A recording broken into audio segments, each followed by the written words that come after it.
what's going on today. So for today's video, we're heading about an hour away from the house to go pick up a ton of 2-3 parts. Making a terrible financial decision, you know, with moving out here trying to start my own business, but it was one of them deals that I just couldn't pass up. It's 3 or 4 engines. One of them's complete runner. The other one's a really built short block. Then we got 2 cores, a couple cylinder heads, clutch, couple ECUs. One of them's aftermarket, a bunch of valve covers. I mean, it's guys getting out of the 2-3 game and getting rid of everything that he owns that's 2-3 related. So I couldn't pass it up. Figured I'd have to pick it up, see what I can sell, see what I'm gonna keep, and I figured I'd bring you guys along. So let's get on this road. We'll keep going down the road, and we will be there here shortly.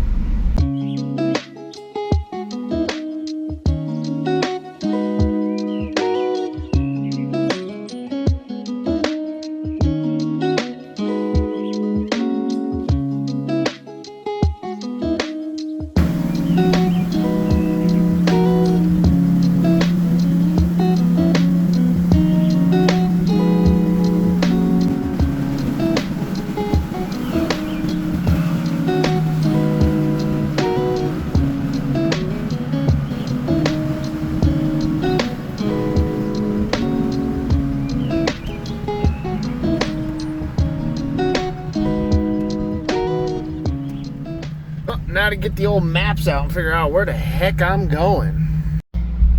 So, didn't necessarily want to record at the guy's place. He was a pretty cool guy, and thinking he was going to want to do a whole lot of YouTube stuff and whatnot, so I just didn't record it. Grabbed all the parts and whatnot after having a good time talking to him. Almost home now. Oh, sure was a jaunt back and forth. Well, I mean, it wasn't terrible, but you know, it's been a good 2 hours on the road, like an hour talking to him.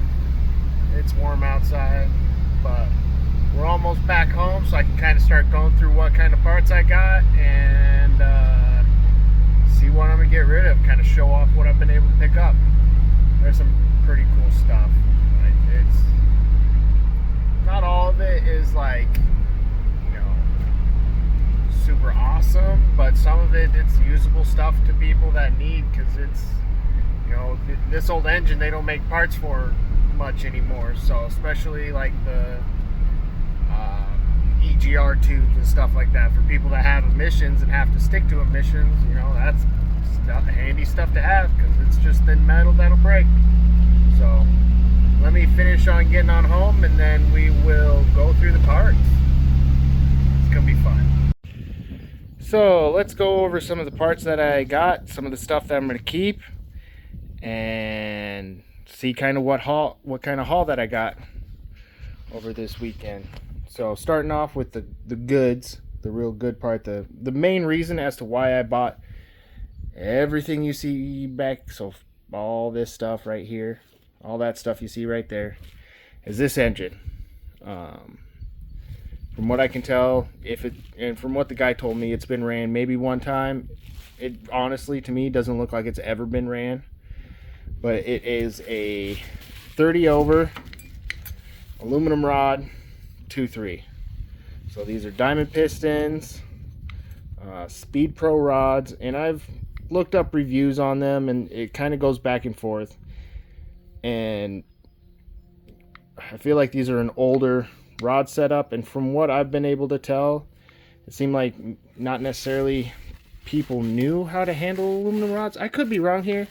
I could be just talking just to be talking, but you know, I'm definitely going to have to watch my oil temps, take care of my oil temps, no more decelling in gear kind of thing, beat on it for a little bit, let it cool down, you know, all that jazz, because it's aluminum rod, it's not steel rod. But it should make this thing able to rev to the moon and rev quite fast. So we've already got an AN fitting in the block, which I can't tell if that's welded in or if that's just a bunch of goop. Might be welded in. But AN fitting in the block, so that's a nice breather.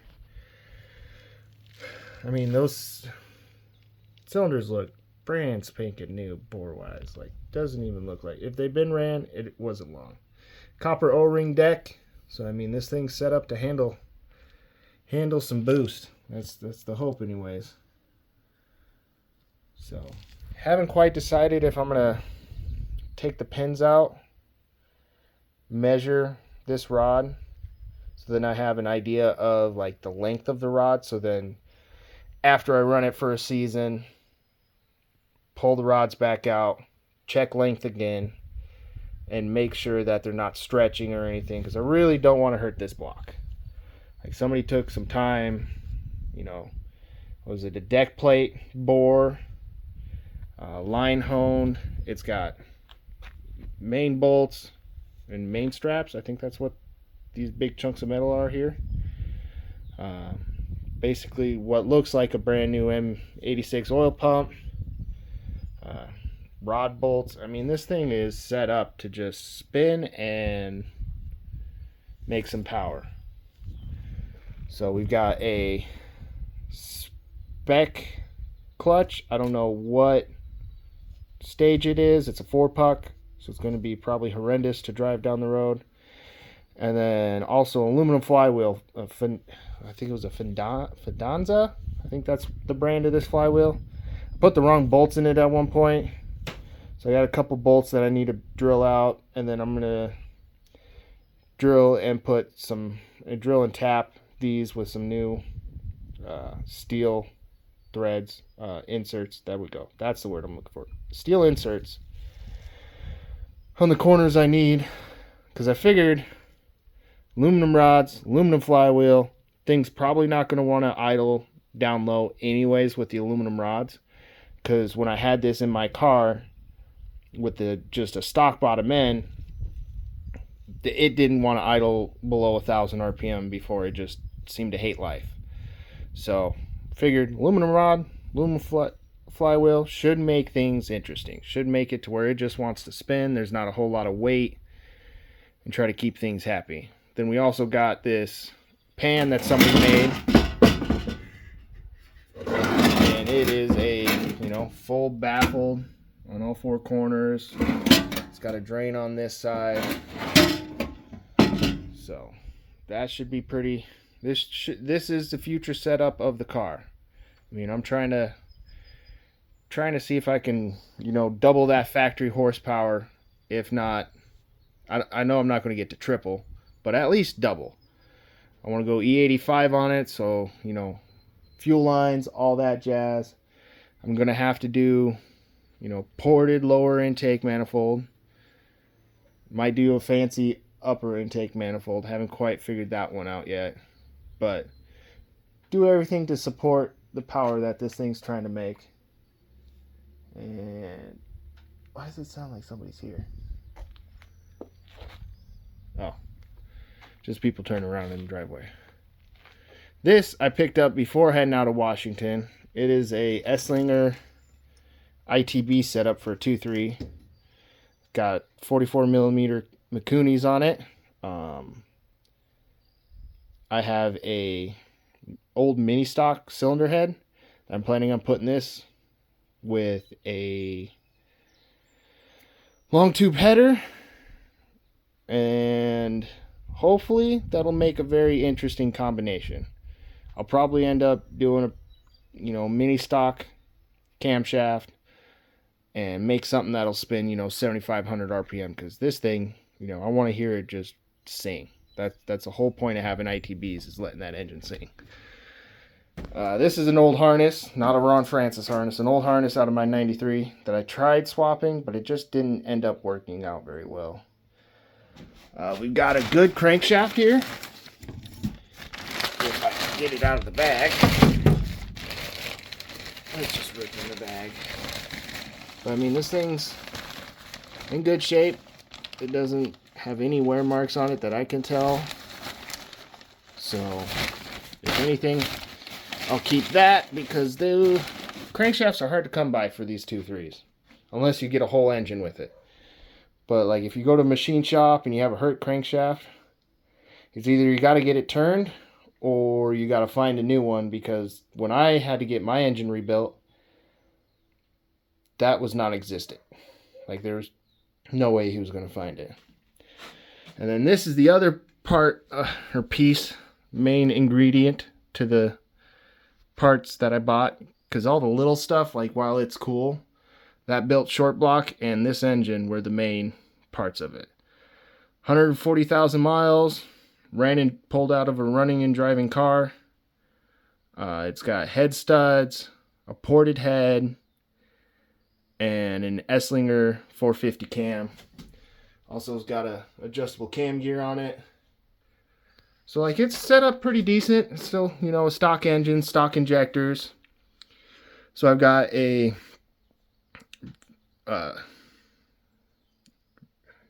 van. I want to say VAM, but it feels weird saying VAM. Variable air meter and the stock ECU. I've got an 87 harness plus this 93 harness to go with this engine. It's got a hydraulic bell housing on it, but that's one of the two options for bell housing. This camshaft's going to go back in it because I want that 450 cam for my car. And then, you know, who knows, if I don't get a good offer on this engine setup, I might take that cylinder head off completely and swap it with my car. So I put the ported cylinder head on my engine, put the stock head, stock cam, and all that jazz on this engine.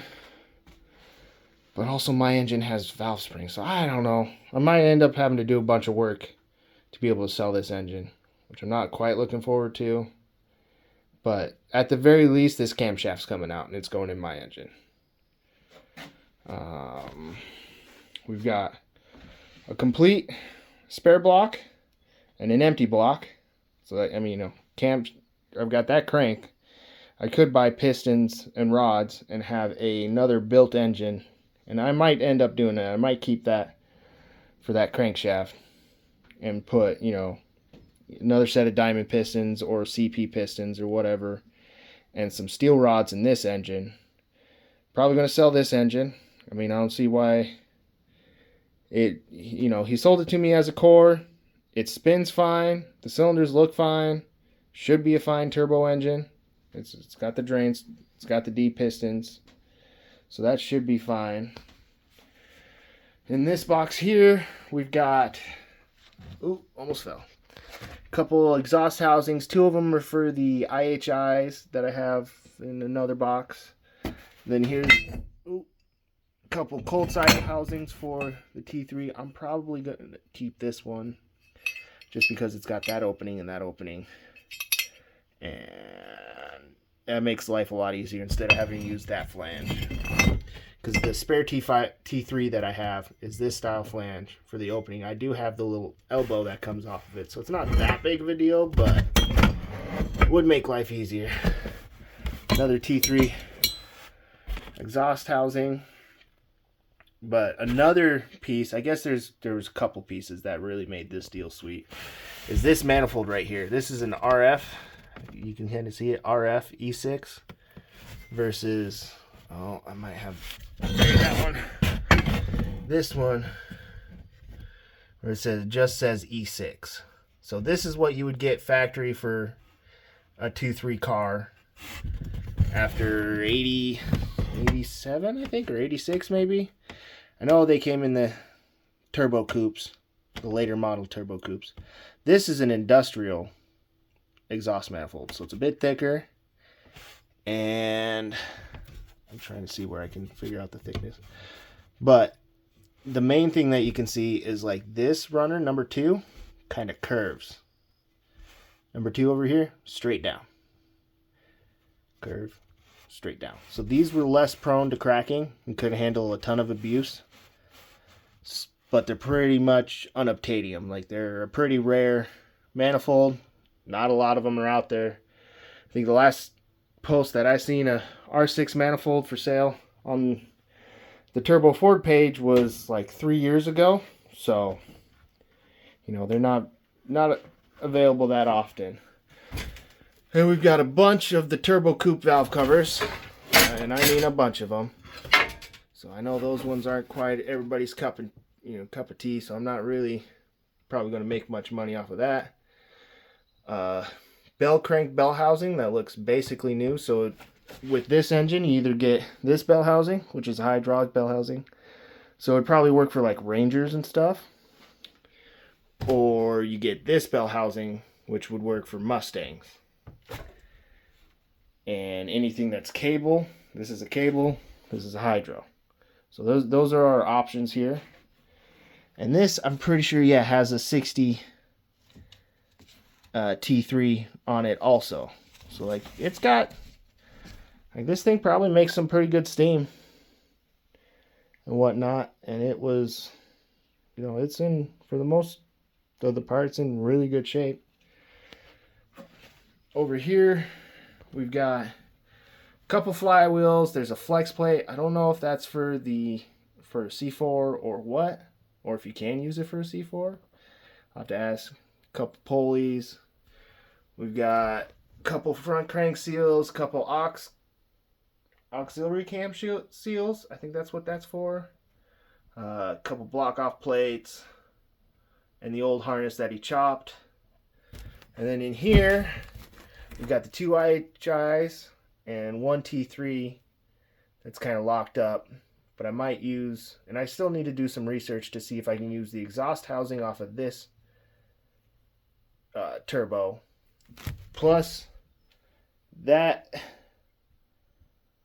compressor side, and put it on the turbo that I want to rebuild. Oil pan sitting there, couple front covers. One of those intercoolers is going with this engine. 3 EGR tubes. I don't know them, you know, California guys where they got emissions.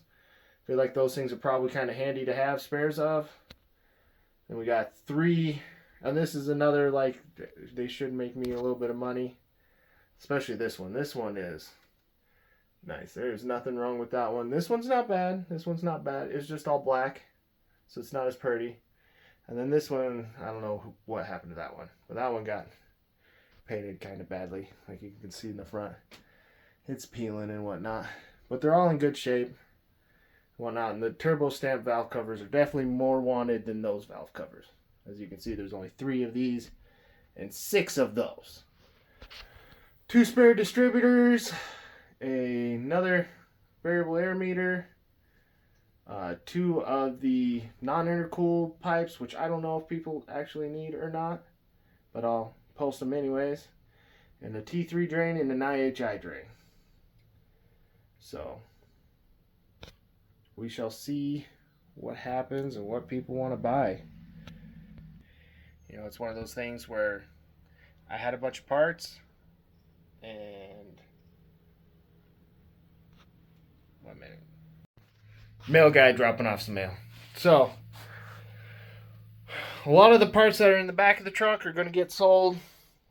The parts that I got up here, they're not going nowhere. These are staying. That's staying. Camera angles backwards. This is staying. I've got a mini stock head for that intake. I've got my old Shortblock, and I've got a long tube header. So the plan is to put, I'm just going to I'm going to try to rebuild that one at home instead of spending the $500 to get it honed and whatnot. Because it was still high grade oil pressure. I don't think the crank's going to be hurt. The only thing I'm going to have to take it in is to get the ARP bolts put in and the rods resized. I'm going to have to do that. So that's the only thing that I'm going to have to take to the machine shop. But I'm going to do, because the mini stock head's basically milled right down to the intake manifold bolts, and with the dish pistons, it should be like a 10.5 to 1 compression engine. So I want to, you know, make it to where that thing can spin too. It just NA motor spinning, you know, 7,500 RPM. You know, if I can make it spin higher than that, awesome. But I know those stock, you know, stock 2-3 rods, the rod bolts will break after, you know, 65 to 7,000 RPM, give or take. But the rods themselves, I think, from what I've been able to research, are good to like 75, 8,000 RPM. I don't have, all the knowledge, and I haven't really tested this theory out. I don't necessarily want to test the theory out of like when stuff's going to break. And I know NA is going to be a lot different than turbo because you don't have that cylinder pressure that you do with a turbo. But yeah, I'm going to build that, and I think that's going to go in a Ranger. So, or maybe even like a Pinto, something small. It's either a small car is going to get that, or a Ranger, two-wheel drive Ranger that I could put, long travel suspension on it and have something that just rips through the woods just screaming, or rips down trails just screaming along. So I got quite a bit to do. I need to take some photos, start getting some stuff posted online, but I figured I'd, kind of show off what I got with this lot of 2-3 stuff. I feel like the aluminum rods are probably going to get a little bit of hate because, like I said, it's 50-50 on the internet. Like, sometimes people are like, yeah, my small block Chevy had these rods and it's saying up to 8,700 RPM or whatever and lived for a bunch of years. And then a couple people are like, oh, I've sent a rod out beside the block after a couple runs. So I don't know exactly how it's going to turn out, but I'm going to give it a try. I don't want to not use the rods because a set of steel rods is like $400, if not better. And if I'm going to do that, it just kind of seems like a waste of like the setup that's already here. Because I have a whole nother engine that I can put steel rods and new pistons in and get that board over and do all that jazz with. So I'm gonna take my chances with this one, see what happens, and if it breaks, it's on me. It broke. I'm really hoping it won't. I'm really hoping the aluminum rods will take most of the abuse if it does break, and see how it goes. I mean, there's guys out there driving on aluminum rods and not having any issues. And so I feel like I could probably get away with I'm not necessarily going to be driving all the time with this thing, because especially out in Michigan, insurance is outrageous, just horrendous out here. So I'm going to be getting like Haggerty insurance or something like that for classic car, because technically it is a 93. It is over 30 years old at this point, and it is a classic car. So I'm going to get Haggerty. Only going to be able to drive it 5,000 miles a year. So I'm not really going to be, and most of those mileage is probably going to be at the track. So it's mainly going to be a track car. Every once in a while I might take it to a local cruise. If it's close enough, if it's far away, I'll probably trailer it to the local cruise or the local car show or something like that. But for the most part, like it's going to end up being a track car. And who knows? I might eventually end up gutting the interior out and whatnot, getting rid of all the extra weight in there and really go full tilt on the race car life with it instead of making it a like dual car, daily / race car. Just give her the beans and make it outrageous. Put a roll cage in it, because I know eventually I'm going to need to put a roll cage in it. And with having all the dash interior and whatnot, it's just going to be a pain to get a roll cage in there. Or else I'm going to have to put it in front of the dash, and then that makes getting in the car even worse. So I got to do some deciding once I eventually want to put this engine in there. But for now, I got my engine. It runs great. I'm going to put the camshaft out of this engine in it, make it to where it actually spins up to $6,000, 6,500. And because he said he used to send this engine up past $6,000 and it never had an issue, and it's got 140,000 miles on it. The only reason he pulled it out is because he gave the car to his kid, and his kid wanted a V8. So this should be a pretty fun little car or a little engine for somebody, and it was a good runner. And even with the Ranger camshaft, it still gets up in boogies. It's, the Ranger cam's a little bit less of a camshaft than the like stock turbo coupe cam, but it's not enough to notice from what I've been able to find. And from driving mine down the road, like, it does pretty good. Just you hit about 5,500 and it just noses over. So I don't know if that's my tune or if it's just the fact that it's just running out of steam with the camshaft that it has. I feel like it's probably a camshaft issue. But with my car, you know, I could sit there and just stomp it to the floor and do donuts or do drifting with it and whatnot and not have to worry about it like cutting on me because it's running into the limiter. But I need to get taking some photos, get some stuff out and whatnot, and hopefully make a little bit of money. I gotta appease the wife because this was a little bit expensive. Not terribly expensive, but a little bit expensive. And especially with me trying to, you know, start my own business and moving out to the countryside of Michigan, middle of nowhere. You know, I haven't quite got my business going yet, so I need to recoup some of the money that I've put out. And this was one way of doing it. So hopefully I'll wish me luck on dealing with marketplace and all them guys, because sometimes it can get horrendous. Sometimes people are great. They're like, yeah, worth what you're asking. Other times you get people that'll just beat you down for it. So we'll see how it goes. Thank you for watching the video. Like, comment, subscribe. See you at the next one.